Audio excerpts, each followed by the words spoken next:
Bonjour Nicole, bonjour Anatole, bonjour à tous. Comment reconnaître les sons, les phonèmes pour être précis? Un phonème est la plus petite unité sonore du langage parlé. Par exemple, E, O, V, T. Il y en a 36 dans la langue française. C'est tellement important de reconnaître les sons. Margot doit en effet les percevoir pour répéter ce que dit sa maman et pour à son tour prononcer les mots correctement. Et plus tard, elle devra reconnaître les sons pour les associer à la lettre ou aux lettres correspondantes, c'est-à-dire pour apprendre à lire et à écrire. Cependant, cela ne va pas de soi. En effet, en classe de CP, nombreux sont les enfants qui ne perçoivent pas certains sons, notamment lorsque deux consonnes ou deux voyelles se suivent. Un fruit devient un fuit. Les sons peuvent s'inverser ou se mélanger. Un bateau est un tableau. Une fourmi, une froumie ou une foumire. Et les confusions entre deux sons proches. Une bâme ou une dame. Un dernier mot avant d'aborder les 5 techniques qui vous permettront d'aider Margot. Veillez à bien dire des sons, pas autre chose. Dans soja, j'entends S, O, J, A. Ne dites surtout pas le nom des lettres. Cela donnerait S, O, J, A. S, O, J, A. Attention aussi, nous avons tendance à ajouter un E derrière les consonnes. S, O, J, A. À éviter dans la mesure du possible, car du soja n'est pas du se, O, je, A. Je précise dans la mesure du possible, car il faut bien reconnaître que certains sons sont difficilement perceptibles sans ce fameux E. Il s'agit des consonnes brèves, dites occlusives, P, B, T, D, K, G. Vous avez entendu, j'ai dit E derrière. Il s'agit aussi des nasales, M, M, du L et de la semi-consonne Y de papillon. Consonne signifie d'ailleurs qui sonne avec une voyelle. Passons donc aux 5 techniques. Première technique, prononcer clairement et répéter. Il n'est pas conseillé de parler la bouche pleine, ni dans sa barbe, à voix si basse qu'il faut tendre l'oreille. Et à toute vitesse en avalant. Non. Imaginons que nous nous adressons à une personne malentendante afin d'être clair, d'être audible. Il s'agit d'articuler pour avoir une diction nette, de parler assez fort, sans crier non plus, et pas trop vite. N'ayons pas peur également d'exagérer. Prolongeons les sons qui peuvent l'être, ou sinon faisons-les exploser avec puissance, qui, faisons bien claquer la langue, là, etc. Enfin, il est bon de répéter, surtout si le son est bref, da, da, une ou 2 fois. Deuxième technique, utilisez le mot repère. C'est comme au téléphone, B comme Bernard, S comme Simone, à ceci près que nous dirions à Margot, B comme Bernard, S comme Simone. Alors, tous les manuels de lecture proposent un mot repère, V comme vélo, vache, ou une phrase, l'avion va vite, dans la méthode Baucher. Si Margot n'est pas encore en classe de CP, à vous de lui proposer un mot repère contenant tel son. Alors, comment le choisir?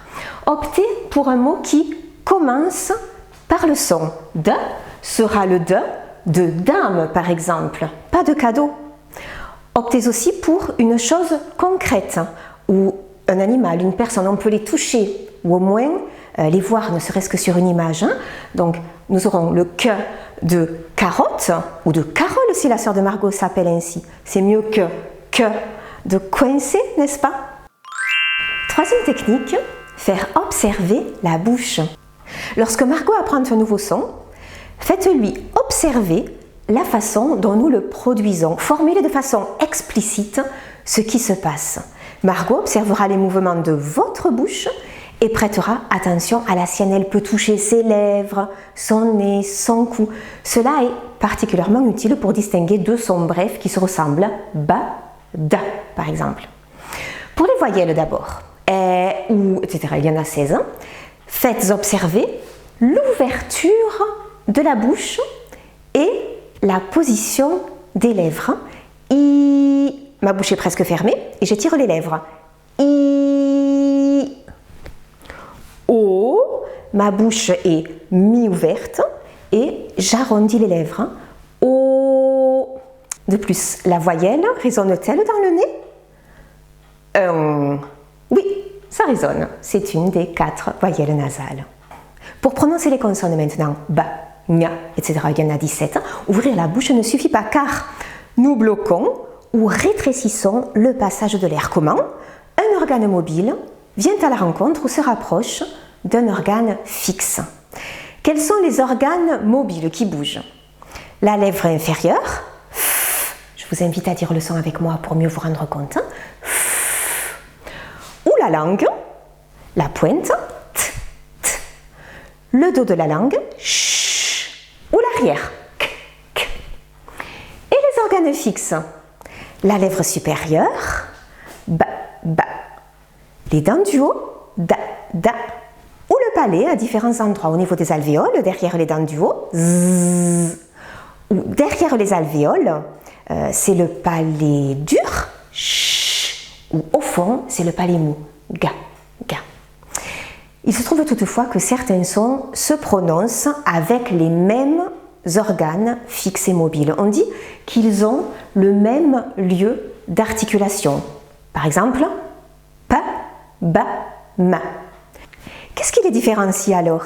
C'est le mode d'articulation. En effet, nous utilisons ou pas les cordes vocales. Ba, bébé, les cordes vibrent, c'est un phonème sonore. Pa, papa, je peux le dire en chuchotant, papa, c'est un phonème sourd. De plus, l'air passe ou pas par le nez. Maman, le son résonne dans le nez, c'est une consonne nasale. 4e technique, faire les gestes de Borel-Maisonnit. Suzanne Borel-Maisonnit, qui a fondé avec d'autres l'orthophonie en France, a eu l'idée d'associer un geste à chaque son du langage parlé, à chaque phonème. Par exemple, a, r, k, k. Ces gestes permettent de visualiser les sons, ils deviennent plus concrets en quelque sorte. Ils permettent aussi d'exprimer les sons avec les mains, c'est la mémoire du corps dite kinesthésique qui entre en jeu. Alors bien sûr, ces sons n'ont pas été créés de façon arbitraire. Lorsque vous montrerez un geste à Margot, vous lui expliquerez pourquoi nous le faisons ainsi. Pourquoi? Les gestes sont liés soit au placement de la bouche, à la façon de produire le son. Je montre une explosion car je fais exploser le son. Je saisis mes joues car j'ai l'impression d'avoir les joues gonflées. Soit à la façon d'écrire le son, à la lettre ou aux lettres correspondantes. T, t. J'attrape la petite barre du T. M. Je pose 3 doigts sur la table car le M a 3 jambes. Soit aux 2 à la fois. O. Je montre la lettre O et je l'approche du nez car je parle avec le nez.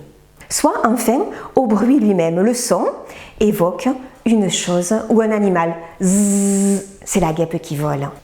Ces gestes sont particulièrement utiles pour les dicter. En dictant une syllabe, vous enchaînerez 2 gestes. Ul, je, ou 3. Bri. Margot les reproduira en répétant la syllabe à écrire. Vous pensez peut-être, c'est trop facile, dans ce cas-là Margot ne reconnaît pas le son, mais le geste. Ne vous inquiétez pas. Margot s'aide du geste, mais elle s'exerce bel et bien à distinguer le son. D'ailleurs, lorsque le moment venu, vous cesserez de faire les gestes, Margot continuera peut-être à les faire d'elle-même avant d'écrire sa syllabe. Et peu à peu, elle n'en aura plus besoin. 5e technique, jouer avec les sons.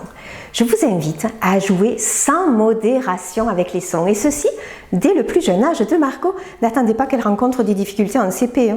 Durant les trajets, en voiture ou à pied, à table, au moment du dessert, c'est une habitude à prendre. Alors le jeu classique consiste à chercher des mots contenant tel son. Commencez par demander « Qu'est-ce qui commence par ba » ou parli, etc. Une syllabe est plus facile à percevoir qu'un phonème, qu'une consonne seule en particulier. Et elle est plus facile à percevoir en début de mot. Vous pouvez également chercher des rimes. Qu'est-ce qui se termine par i? Nathalie, par heure, bonheur. 1000 versions de jeux de phonologie sont à décliner. Par exemple, vous pouvez demander une catégorie d'objets. Quel nom de fleur commence par p, pensée? Quel nom d'animal contient le son ou? Mouton. Autre possibilité, au lieu de chercher elle-même des mots, Margot vous dit si oui ou non tel mot contient tel son. Entends-tu z dans école, maison? Elle peut aussi détecter l'intrus dans une liste de mots, une liste de 3 mots par exemple que vous lui donnez. Maintenant, faut-il associer la lettre correspondante? Pas nécessairement, surtout si Margot est petite, hein, le but est d'exercer son oreille. L'autre jeu consiste à parler robot. Parler robot, il s'agit de dire des mots en détachant chaque son. Joli, j-o, l-i. Un mouchoir, ma-ou, ch-wa, r. Enseignez à Margot cet amusant langage en le pratiquant vous-même, avec des mots courts pour commencer d'une syllabe, une pi, pa-i. Pour les mots les plus longs, décomposez le mot syllabe après syllabe. Papillon, pa, pa-i, ya-on. Nommez Margot en langage robot. Mar-ga-o. Margot va rattacher, nous disons combiner, les sons dans sa tête pour comprendre. Et avec un peu d'accoutumance, elle pourra à son tour parler de la même manière. Écouter et parler robot est un exercice formidable pour distinguer, pour reconnaître les sons. Adieu les confusions et vive l'école avec Nicole